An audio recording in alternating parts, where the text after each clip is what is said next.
Bonjour tout le monde, je me présente Mathieu Lessard, président du syndicat de l'enseignement du Lanaudière. Puis, dans ce court vidéo, je ferai un lien avec les bilans là, qui vous sont demandés de compléter.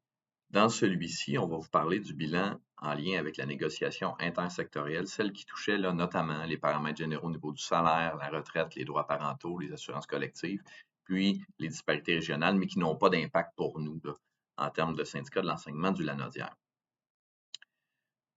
Pourquoi cette démarche-là est importante? Bien évidemment, il faut se rappeler que, comme dans notre pratique quotidienne, il est nécessaire de faire un bilan lorsqu'on a déployé des actions pour être en mesure de tracer pour la prochaine négociation nationale les contours de cette négociation-là, sans oublier par contre la conjoncture qui, elle, va nous obliger évidemment à réagir et à changer peut-être, qui sait, nos orientations de départ. Par contre, ce travail-là est essentiel et se base sur ce que vous avez vécu, sur ce que vous avez aussi apprécié ou pas, parce que ça prend ça aussi un regard critique sur nos actions pour être capable de trouver une façon de faire qui va justement répondre à vos besoins puis à vos aspirations. Évidemment, on ne contrôle pas le résultat, mais minimalement, on contrôle ce que nous, on peut contrôler dans le cadre d'une négociation.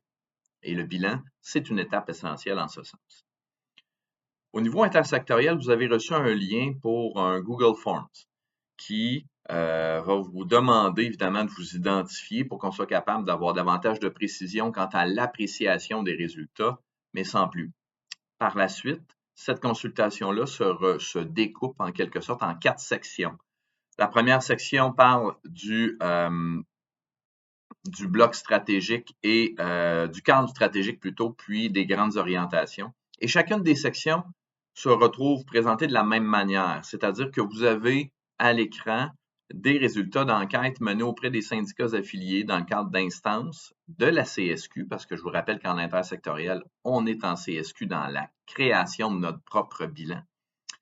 Et on vous demande si vous partagez les résultats des différents sondages qui vous sont présentés. Puis par la suite, on vous demande si vous êtes au même endroit. On vous demande, dans le fond, votre partage au niveau des constats. Donc, est-ce que vous êtes en faveur ou en défaveur, ou si vous n'avez pas d'opinion sur les différents constats qui vous sont présentés.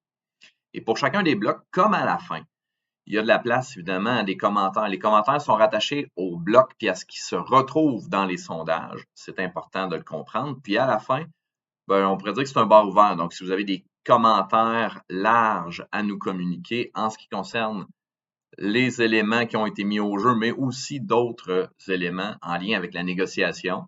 Dans le moment là où je vous parle de l'intersectoriel, ben, ce sera libre à vous de nous les communiquer. Rapidement, je vais vous présenter chacun des blocs.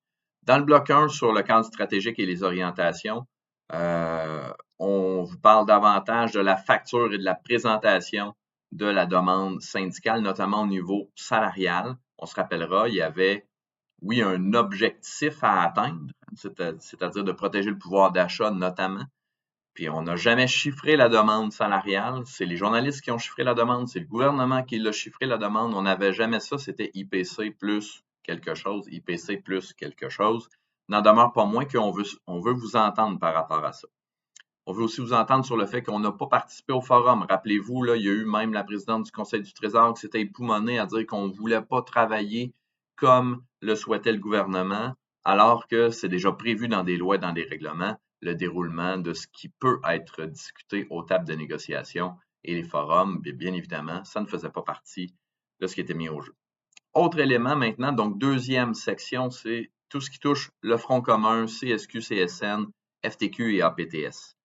On veut savoir, toujours sous l'angle de, du partage des résultats et des différents constats, quel est l'impact qu'aurait pu, ou qu'a eu plutôt, le Front commun sur le déroulement de la négociation, mais également sur son résultat et l'effet du Front commun sur la mobilisation et la visibilité de la centrale et des syndicats affiliés, dont le syndicat de l'enseignement du Lanaudière fait partie.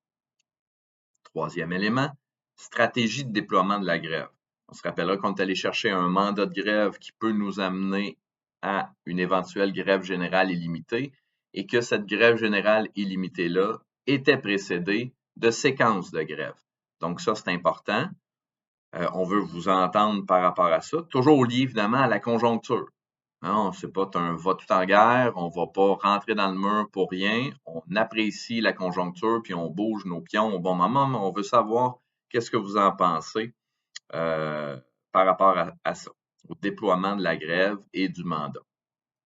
Quatrième et dernier volet, c'est tout ce qui touche la mobilisation et la communication en passant par les visuels utilisés, soit en front commun, soit en CSQ.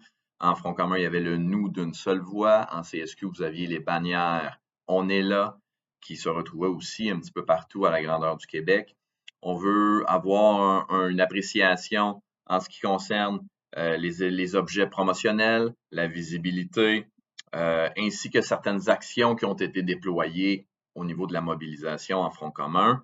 Puis au niveau des coms, ben, on va aussi sous l'angle soit de la communication front commun ou de la communication CSQ. Donc, on a besoin d'avoir un retour pour vous au niveau de l'intersectoriel, au plus tard le 19 septembre à 9 h. Ça commence à rentrer beaucoup. Il y a des gens qui ont participé à la rencontre cette semaine, le 11 septembre en soirée, où on a présenté rapidement les matières à la base de cette consultation-là.